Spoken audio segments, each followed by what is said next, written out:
Martin North, John Adams, in the interest of the people. Hello, John. Hello, sir. So what are we talking about today then? So today, Martin, we're going to talk about the cash ban. We're going to talk about the public hearing that occurred on the 12th of December, about a week and a half ago. So this is the first of two hearings. So there was a big kerfuffle because the first hearing was only announced the night before the hearing actually took place. So what we know now is that there's a second hearing coming up on the 30th of January. And then the report is due on the 7th of February. And then the week of the 10th of February, in all likelihood, the bill will come to a vote. So, we've spoken a lot about this off camera. We think this is a very big threshold issue. It's not just an issue of symbolism. Unconventional monetary policy will be implemented in some form or another in 2020. We're at 0.75% on interest rates. We're going to 0.5% in February. We could go to a quarter by June, and then in the second half, just like Westpac says, we're off to the races with starting off with QE, and I have no doubt that the negative interest rates will come in one form or another within the next 18 to 24 months. So, so this is a big issue that I think is fundamental, and we only have 7 weeks to stop the government from passing this. One of the things that we talked about off camera just before we started today was, this whole issue of the Prime Minister going off to Hawaii when the country's in flames. It just speaks to this Prime Minister, who I actually participated in putting him and his party into power. He doesn't care about the country. He doesn't care about us. In an earlier show, we interviewed Steve Holland from Victoria about what happened in Ballarat with the Victorian Liberal State Council meeting. We've heard since then that even though 95% of the membership says we don't want this, this is an anathema to the Liberal Party. The senators from Victoria have said we won't cross the floor. We will vote for this, and we're basically going to you, the membership, we're just not going to listen to you. So this government is out of touch. It doesn't care. This is a threshold issue of freedom, of liberty. And we have only 7 weeks to stop this. And obviously the key issue will be is we know the government's going to vote for it. It all comes down to the ALP. So I think it looks like obviously One Nation, the Greens, Centre Alliance looks like they will vote against it. So everyone who cherishes freedom in this country, we really have to push hard in the next 7 weeks. Otherwise, this is going to become the law of the land. Yep. It's a really critical issue, and some people say you're talking about it too much, right? But I think it's so critical, and it has become quite symbolic, if you like, of just how far Canberra is away from the reality of what it's like to be an ordinary Australian. Precisely. And one of the things that we're going to cover in today's show is, so in this hearing that took place on the 12th of December, there was 4 government agencies that testified to the senators, and then there were 6 non-government agencies. Now, obviously, all of the government agencies said they are in support of the bill, representing the government. And then in terms of the non-government witnesses, 5 of the 6 were against, and only 1, the Uniting Church of Australia, was for it. And everyone's still scratching their head to say, well, why is the church taking a position on economics when I think the churches have more pressing issues to focus on? Yeah, and it's worth saying, I think, that those public officials did a very poor job, because as soon as they started speaking, it was clear that there was really very little substance behind the intent of the bill. Indeed. So one thing I'll say today on camera is, so with this second round of hearings, I haven't been invited yet technically, but I have been approached, and I am in discussions with officials in the Senate about testifying on the 30th of January in Sydney. So, so I've got to, so I think this could be big. All the work we've been doing, all the commentary, the bulk of the submissions have come from our audience. If I have the opportunity to testify, that will be big. And part of the case I'll be making if I get to testify is to say that the government's case basically has fallen apart under tough cross-examination, which occurred a week and a half ago. And what I want to do is to highlight 7 key points that I took from about 4 or 5 hours of testimony, because for those members of the audience who are still lobbying politicians over the next 7 weeks to say vote against this, I think some of these 7 key points that we're going to highlight today are very critical to proving that the government's case doesn't stack up, and that there are unintended consequences to this legislation that the government hasn't considered. The hearings, which ran for about 5 or 6 hours in total, was all recorded. It's all there, available to watch on the parliamentary website, and of course it's all in Hansard as well, isn't it? Correct. So where I want to start today's conversation is so the government's case for this legislation is about tax. It's about tax evasion, the integrity of the tax system. So now we're going to play a couple of clips that talk about the tax question. But before we do, I think the key point to make is that just before this public hearing, there was a story on the ABC, and let's actually put that up on the screen, where ATO data says that 1/3 of large companies, particularly multinationals, pay no tax. And early in the year, when we interviewed Senator Malcolm Roberts about the cash ban, he talked about how the big end of town doesn't pay any tax. A lot of it is through transfer pricing and a whole host of loopholes in the tax system. And so if it is an issue of the integrity of the tax system, if it is an issue of tax revenue, some of the biggest companies with the biggest pockets in Australia pay no tax in Australia. And yet this bill is largely going to clamp down on small business, but also on the on the freedom of individuals. So that's the backdrop. And Senator Rex Patrick, he did make that point during the hearings. But the first thing to note is that what the Treasury revealed in their testimony was that the $10,000 threshold that is the centerpiece of this legislation, the number 10,000, it was made up by the Black Economy Task Force. It was made up by the chair, the former global head of KPMG, and there is no statistical or empirical basis for why that number has been selected. So we've got a couple of clips that I want to play for the audience just to prove that the Treasury officials basically confess this. So let's actually play that. Okay, the 10,000, I think you probably covered this, but it's why was that number picked rather than 20 or 5? One, it was to complement the AML, so the money laundering and counter-terrorism financing legislation. Michael thought there was a gap. The AML CTF is not economy-wide. It is mainly related to financial institutions, gambling, bullion dealers and remittance dealers.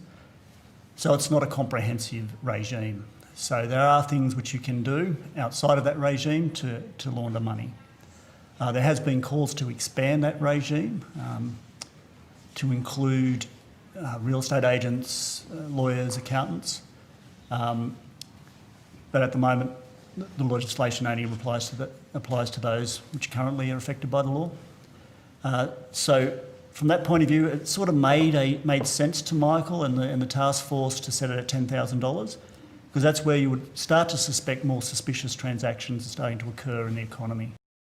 The black economy, as I said at the start, is a whole of government issue. It's not just a tax issue. So it can show itself up in numerous ways. Okay, but I have to consider this legislation on its merits, and that involves trying to understand the benefit that flows from this, because I've certainly got people talking to me about the cost, not necessarily a financial cost, but constituents making complaints about the intention, and this in some sense goes to where Senator Brockman was exploring the $10,000 number. I would expect there would be perhaps some analysis, or perhaps qualified by uncertainties, as to if you put the number at 10,000, this is the sort of revenue we expect to generate, or this is the amount of money laundering we expect to inhibit in some way. Versus if you drop it down to 2,000. this is what we then expect. I mean, it might be the case that most people who are conducting illegal activities are handing over wads of cash in the $2,000 to $5,000 range, and in that instance, this bill would do very little. That's the bit I'm trying to unpack, and no one to date has provided an answer as to where that benefit lies in return in respect of consolidated revenue, and in relation to the point you've picked at $10,000. Well, it's very hard to actually get data on this, mainly because, as I said before, it's hidden. So the task force... Would it be fair to say that if this were enacted, you would then also be in a position where you wouldn't be able to even measure the effect of it? I think that would be difficult to do because we don't have a benchmark. It's pretty astonishing if you think about it that that 10k limit around everything else revolves is based on nothing. Precisely, and what we just heard was Senator Rex Patrick basically saying he was hoping that there would be some statistical analysis, some empirical basis for why the 10,000 has been selected, and what we have found is that the $10,000 it was just made up. So it's just an arbitrary figure plucked out of the air. Now, why I think that is significant is that the government hasn't proven the fact that they've picked this $10,000 threshold. This doesn't prove, given that there's no evidence behind it, this doesn't prove that the bill is actually going to achieve the intent of the bill. So it's about tax leakage. The government can't say how much tax revenue they're going to raise from this. They can't say how many cash transactions actually occur above 10,000, and they don't know the effects. So we're basically passing law. So again, this is why I think Kevin Rudd in 2007 was critical when he said his government would have evidence-based policy. Well, we are about to implement this threshold law with no evidence, and it's just an arbitrary guess, and that's not good public policy. Yes, and it's also worth saying, of course, that the original Black Economy Task Force paper quoted a high-level number in terms of the saving, but it was not attributed to any particular one policy, and it's not directly associated specifically with the cash ban.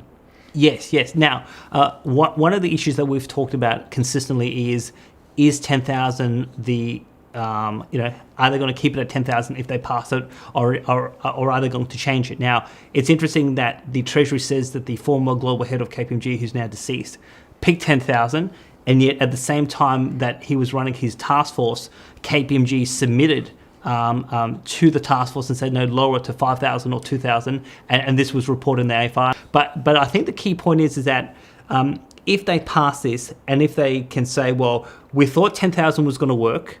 We didn't have any basis for 10,000, but we thought 10,000 could work. If in 6 or 12 months' time they say, well, we actually have to change it because 10,000 actually didn't work, they will have another argument to make because they say, well, we think the law is focused in the right direction. We just need to tweak it a bit. We just need to go from about 10,000 maybe down to 5,000, maybe down to 2,000, or the Italians have gone down to 1,000 euros. The Greeks are down to 500 euros. So so. The fact that there's no evidence, it gives them wiggle room to come back and basically take a second bite of the cherry. And obviously everyone's saying that, no, it's going to be 10,000. Now, there has been a bit of confusion in the audience. Now, so it's clear to say that if they are to change the $10,000 threshold, a new act of parliament has to pass subsequent to this bill. So it can't be done by regulation, but still, the government will make the case to say that, if circumstances change with the economy, if negative interest rates were to come in, 10,000, doesn't do the job. We need to change it up a bit in order to improve the public policy outcomes. So that's the big concern I have with the fact that they've picked an arbitrary number with no evidence. Some of the people who gave evidence, one, actually was arguing definitely to drop it. Exactly, yeah. Exactly, and so I'm glad you sort of mentioned that. So the Uniting Church of Australia, their witness basically said that the European evidence is that 10,000 is too high, and the quote was that the optimal level. So this is going back from a 2017 Centre for European Studies report. Says that that the threshold should be about 3,000 or 4,000 euros. And so let's actually play the Uniting Church actually say this in front of the Senate. Yeah, thanks, Chair. So, Dr. Zerzak, so why will $10,000 work when the current regime doesn't work? Why will $10,000, that arbitrary figure, all of a sudden help? Well, I think I actually would make the case, and certainly the analysis from Europe was a lower cash transaction limit would probably be more effective. So they came back with the suggestion that was done by the Centre for European Policy Studies with ECORYS, ECORYS. Basically, they recommended a 4,000 euro cash transaction limit, and they said that would probably maximise impact on money laundering and tax evasion, tax avoidance, versus the cost and inconvenience to a degree on legitimate people. I still don't know why the Uniting Church is so strong on this, but nevertheless, the evidence is clear. Yes. So the interesting thing is that now, when I made my submission to Parliament about this bill, I actually quoted the same study because the study actually did say that if this really is about tax evasion, it is, it's even got to be lower than 3,000 or 4,000 euros. It's got to actually be about 1,000 euros. And so the international evidence suggests from Europe is that if this is about tax, 10,000 is too high, and it clearly is not going to work. So I actually have a quote from this particular study that the United Church quoted, and I'm just going to read it because I think this is an important quote. So this is from page 11 of the study. Quote, "A high ban would not fulfill the purpose of reducing tax evasion. Even a threshold of 1,000 euros is most likely going to be too high because the vast majority of tax evasion cases concerns small amounts and would not be affected. The lower the threshold value, the more cash settled commercial payments are likely to be affected by a cash payment limit. To sum up, to be effective, despite the limitations of the measure, the threshold should be as low as possible." So this is what the Europeans say. So if the key case for the government is this is about tax evasion, Europe has already said that based on their experience, 10,000 is not going to work. And if it's not going to work, why are we doing this, Martin? Yep. And it's also worth then, again, underscoring that if in fact it has to come way down, then way more transactions would be caught. Yes. Right? So it becomes a bigger nightmare in terms of trying to police it, control it, and essentially tightens the whole financial system and forces more transactions and more people to use the banks. Yes. Now, the interesting thing that I sort of quoted in my submission is even if you lower the threshold, one country at least has said this law basically has no beneficial impact on tax evasion, and that's actually Austria. So I want to just quote this. This is from page 150 of the same Centre for European Studies report, where it says, quote, "The Austrian National Bank generally considers restrictions of cash payments as ineffective in the fight against tax evasion. They stress that Austria has a rather low shadow economy compared to other European countries, despite its high level of cash usage." So, even the Austrians are saying, so Europe as a whole saying, 10,000 is too high, it's got to be much lower if this is really about tax evasion. But even if you lower it, the Austrians say this is not going to work, and Austria uses, the Austrian people use a lot of cash in their day-to-day transactions. So on the primary objective of the bill fails to achieve what the government claims. And again, if this is evidence-based policy, the government has to prove to us this is going to work. And basically, what I can see is that the whole case for the government has fallen apart. And they did say it was unquantifiable, so the benefits will be unquantifiable, which basically gives them an out because ultimately they won't be able to prove the benefit subsequent. Yes. Now, one of the sort of key points that sort of came out through the hearings is that how does tax evasion occur? People, tradies, for example, or other sort of businesses providing goods or services, they try to do deals in cash off the books. And they're trying to avoid tax.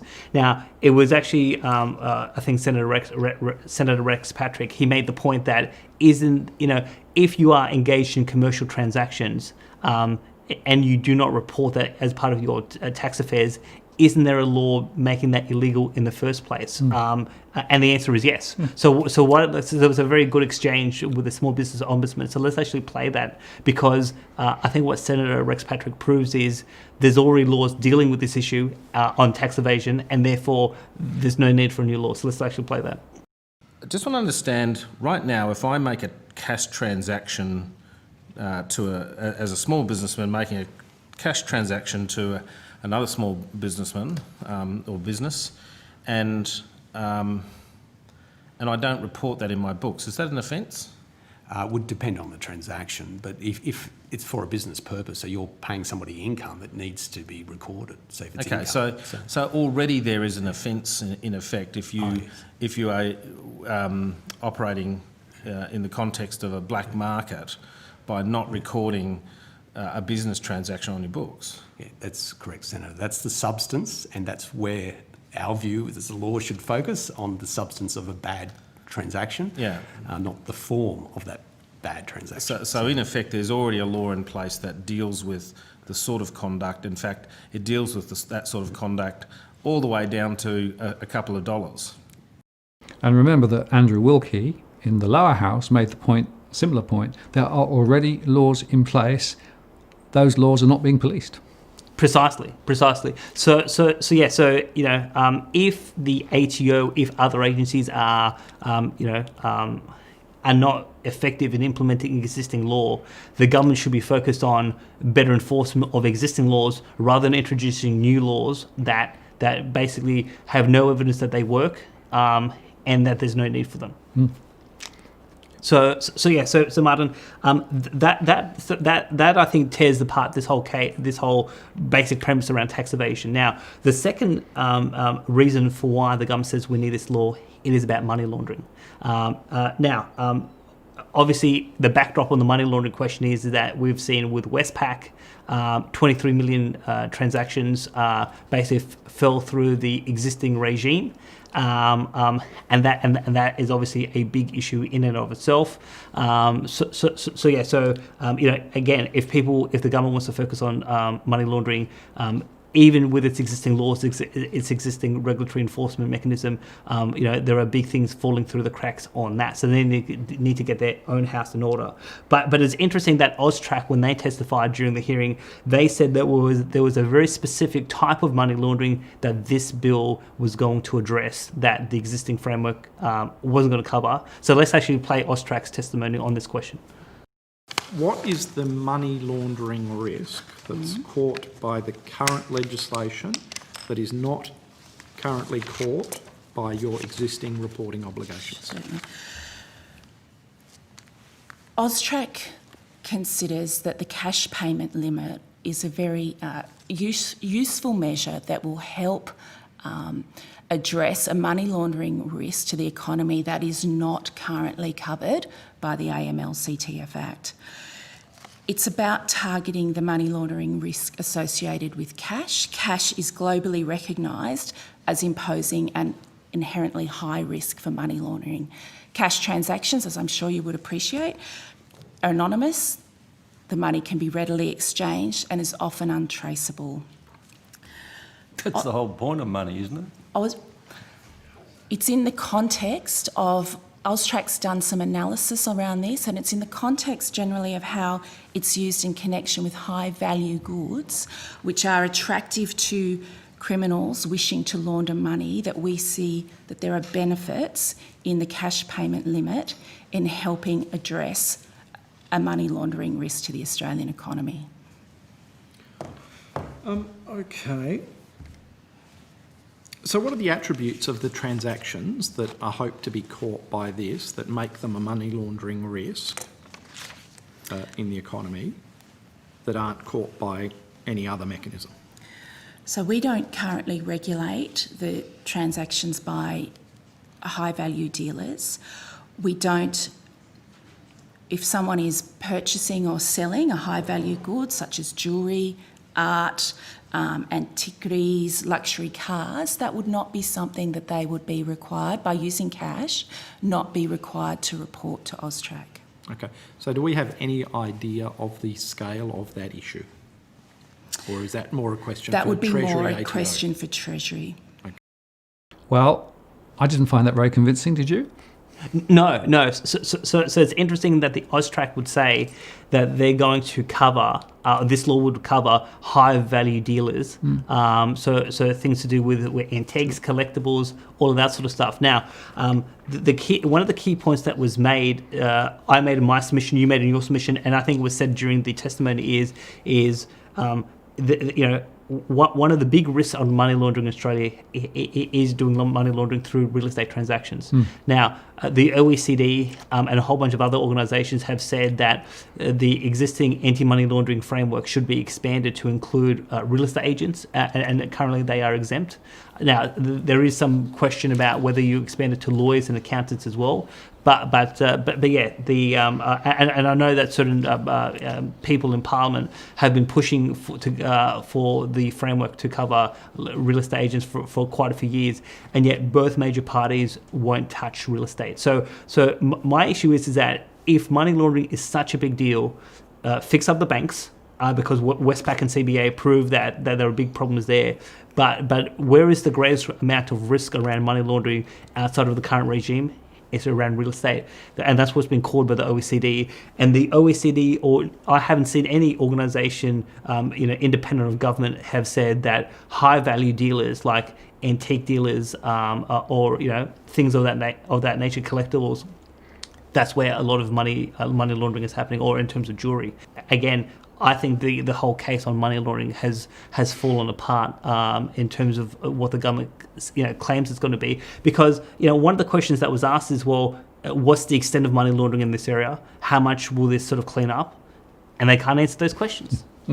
No, they just don't know. And I noticed that in Canada, there's a lot of initiatives now rolling out there, specifically looking at money laundering in the real estate sector. So they've identified that as a critical area which they need to address. So it's interesting that they've gone in that direction. Yes, they've gone in that direction, and we have legislation before Parliament that is amending the existing anti-money laundering counter-terrorism framework, and yet there is nothing. There's nothing in this proposed law by the government that's going to touch the real estate sector. Yep. So again, I think that this is proof that the government is not serious about money laundering, because they should be focused on where they should be getting the biggest bang for the buck, and they just are not focused on that. Yep. So we've knocked them over in terms of money laundering. We've knocked them over in terms of tax evasion. Yes. So what does that leave us with then, John? The next place to go to is unconventional monetary policy, because a lot of submissions talk about this, because we've talked about this, and yet the establishment says this is conspiracy. And it's consistently been, this is far-fetched, you're clutching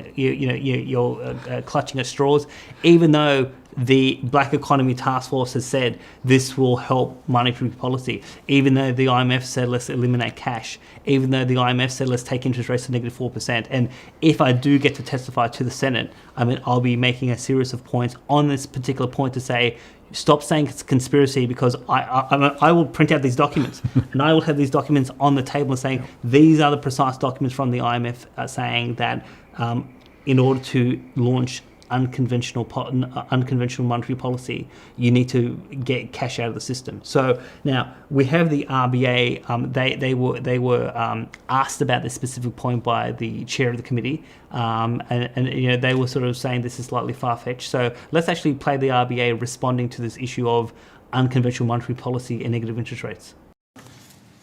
I think that discussion is not really relevant for the current bill.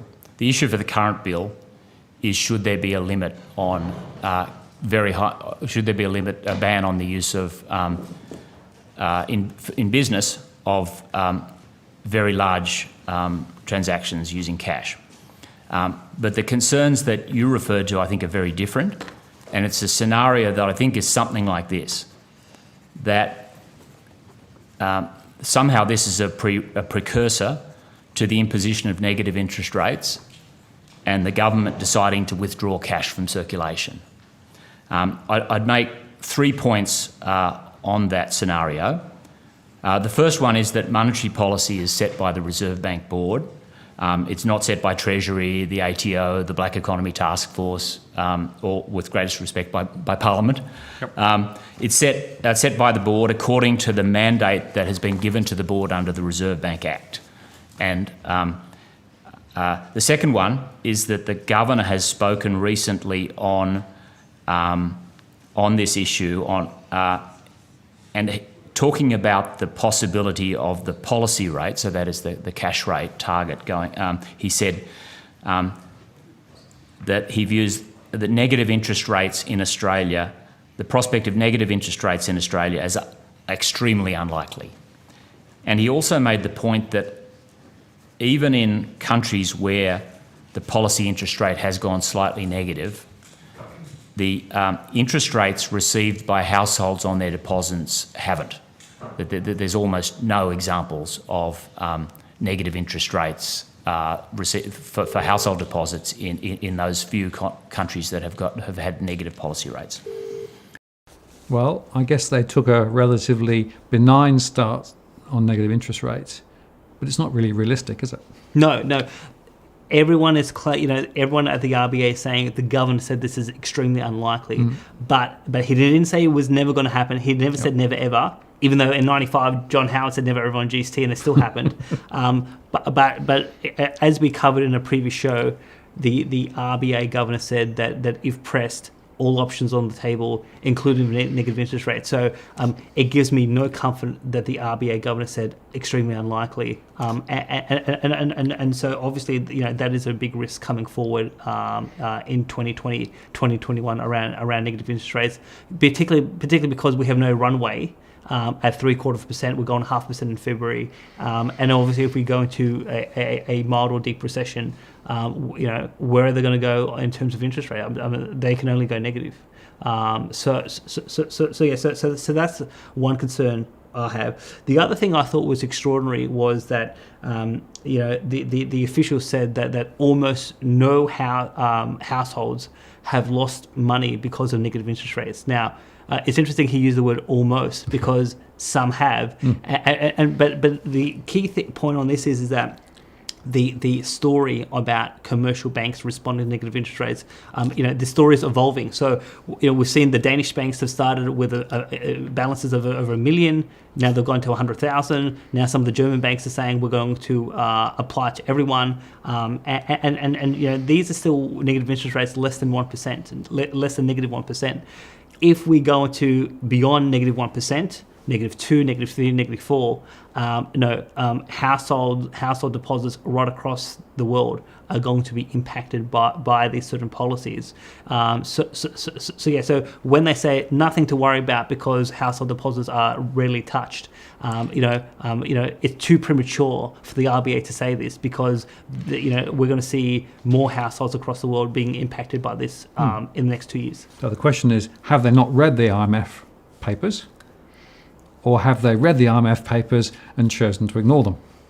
Well, I mean, that's what I'm not sure, but I would definitely, if I am to testify, I would definitely have the IMF papers with me, and I'll be saying to the senators, these are the papers, you can't ignore them, this is what they say. Yeah, and just to underscore, the IMF papers say to respond appropriately in the negative interest rate environment, given where cash rates currently are, you need to be able to take rates down to -2, -3, -4. Yes. That's where that number comes from. Precisely, because they say in a recession you have to lower interest rates between 3 to 6%. Yep. So if we're less than 1% now, well, where can this go? It's negative 2, 3, 4, 5. Yep. So that's where it comes through. So I think the RBA was trying to diffuse this issue, and I don't think they actually diffused it. I think they were basically putting up a mirage, a smokescreen, trying to distract the senators from focusing on this issue. But again, I think that people who are communicating with politicians, they need to and go through our previous shows, go through these papers, find these things, and say to senators, "This is where all of this information is. It's not, this is not make believe. It is actually real, and it's actually in the public domain." Yep, good point. So we're going to cover two final facts, Martin. So one that really came out with the Small Business Ombudsman is this issue of debanking. So what it is that the banks are refusing service to certain businesses that are legal but are controversial. So it could be tattoo parlours, it could be certain pawn shops. I've heard examples of certain bullion dealers. I think in the testimony they even said some news agents were, for whatever reason, the banks said we just don't want your business. And the whole issue of debanking is that if you can't use a bank service, if you can't use a bank account, and it's illegal to use cash, well, how do you do business? And I thought that was a very interesting point and very valid point that was made. So let's actually play this interaction with a Small Business Ombudsman where he talks about debanking. We're coming across a number of situations where banks are actually removing people from their books. So we call it debanking. So, for example, you call it, sorry, what? Debanking. Debanking. So not okay. offering services. Sure. So this could be your point of sale equipment, but this can also be even holding an account with the bank. And it's happening across a number of industries where we've seen. Some of it's news agents, some of it is adult services, and other industries as well. So we've seen examples of people associated with tattoo parlours or gun shops also being debanked as well. So for social conscience reasons, you're saying, or we are having trouble fathoming exactly for what reason, Senator. So okay. Why you would try to actually debank legitimate businesses. So in that respect, it would be quite legitimate for businesses to try and debank banks because they certainly have an awful track record, and the government is in effect forcing people to use these very entities that engage in abhorrent commercial conduct. I think the key here, Senator, is that if a bank refuses to deal with a particular business and the business needs to make transactions of over $10,000, requiring a business to deal with an entity that won't deal with them puts that business in an impossible position. And that's a really critical point, John, isn't it? Because if you are forced to use the banking system and yet you're being debanked at the same time, you can't run a business. Precisely. So yes. So here's this. The Liberal Party, the party of the individual, the party of small business, and yet they're basically, for certain types of businesses which are legal, they're basically going to shut these businesses down purely because how do they do business? So what I suspect is that this is probably again an unintended consequence that the government and the Black Economy Task Force, when they put the report together, they didn't consider to say, well, if the banks are doing X, how will this law actually impact certain businesses across the economy? And because they haven't considered this, so this is one unintended consequence. What are the other ones that the government hasn't picked up in designing this law and this policy? Well, I'll tell you one. You'll see a rise in bartering. So in other words, providing direct services and in return getting carrots or something. That's what will happen. But okay, so that could happen, but how does that actually impact on tax? Well, it's another way of that would be completely going round the economy, right? So it's actually more risky than using cash. Yes, because technically, if you and I were to do bartering, and we're qualified for GST, we're going to apply GST. Well, how would if you're going to give me carrots, what are you going to give me? 10% extra carrot? and what do I do do I actually give like a carrot stick to the ATO and say that's my GST contribution? That's the whole point. Yeah. But seriously, in countries where they've got issues in the banking system, right, people default back to trading directly. Yes. So that's an unintended consequence that no one's thought about. Yeah, well, and remember, the intent of the bill is to stop tax evasion. No. And what you're saying is if we go to bartering, it is actually going to increase tax evasion. Correct. Exactly.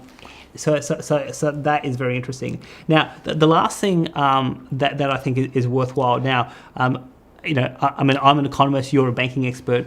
Neither one of us are qualified lawyers, but we did hear from the Law Council of Australia, and they talked about how difficult this is going to be to actually enforce in court of law, to actually secure a prosecution because of the evidence burden that the DPP would require to actually prove that an individual or a business actually engaged in a cash transaction. So let's actually play the Law Council actually basically making this point to the senators.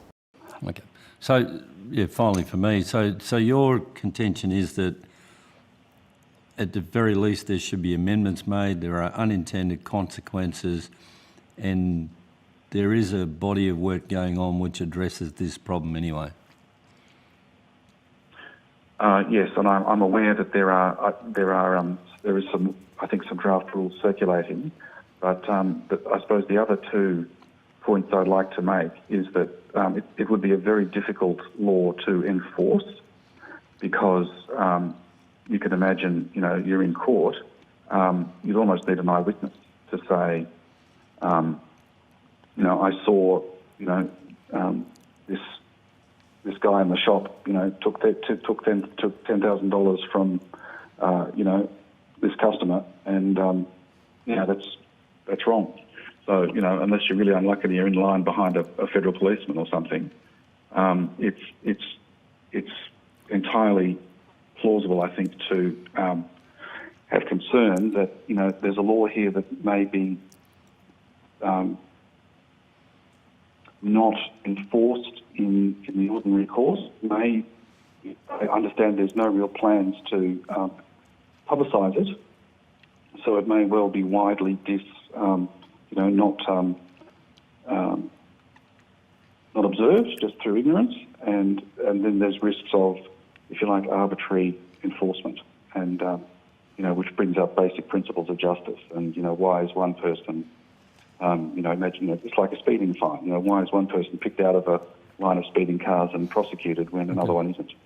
And that again, from the perspective of sort of fundamental legal principle, would be of concern. And that's really quite a scary point, isn't it? Yes. That even if you bring this bill in, it's going to be very hard to enforce. It's going to be very hard to justify in a legal sense.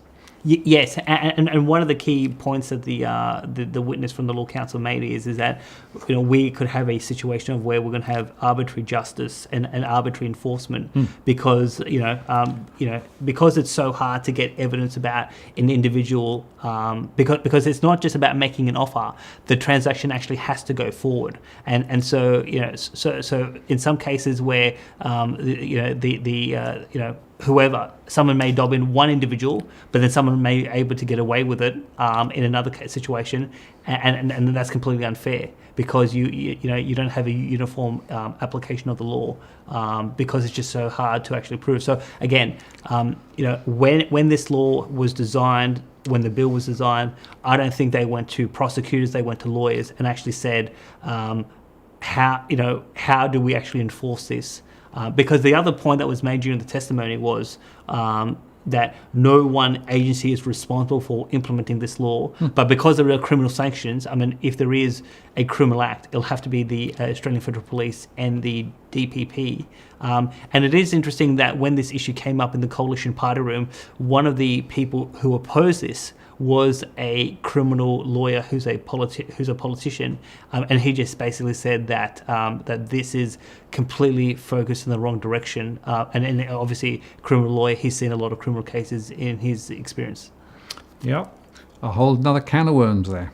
Yeah. So what we've covered is 7 key points that I think are very critical about why the government's case has completely fallen apart. So, John, we have 7 weeks. And we've got 7 facts.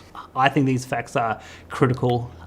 And for those who are still engaging, talking to local politicians, I know there are certain delegations happening across the country. I would advise people, beyond all the things that we've already discussed in all the other videos, these 7 facts, I think, pull apart the government's case on the evidence that we've seen to date.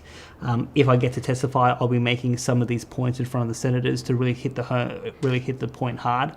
But particularly, one of the key risks is that the government says this is going to be 10,000. They made up the number. They could easily come back and say we need to lower the number to actually make this the issue of tax to be more effective. And one of the points that was made by the Australian Taxpayers Alliance that we haven't covered today is that the threshold. It's not indexed to inflation. So basically, what they said was in 10 years' time, the threshold is technically $8,000, not $10,000, because of the effects of inflation. So as we go forward, some people think that they're not going to be impacted by this law because they don't have $10,000. Well, through the impacts of inflation, through the impacts of negative interest rates, if the government tries to lower the amount at some point down the track because of people pulling money out of the banks or bartering or whatever the case may be, people will be impacted in one form or another. And so this is why I think it's so critical, given that the government hasn't made the case, there is no evidence to support the government's position, that we knock this on the head and stop the government before we get a Frankenstein economy in 2020. Yeah, and to be clear, it doesn't pass muster on freedom, it doesn't pass muster on money laundering, on tax evasion, and it leaves the door open for monetary policy to be able to effectively force people into the banking system. Yes, and the key point is, but also the key point is, it doesn't pass muster in terms of how you're going to actually enforce this law in practice. Yeah. So 7 weeks, it's over to our audience.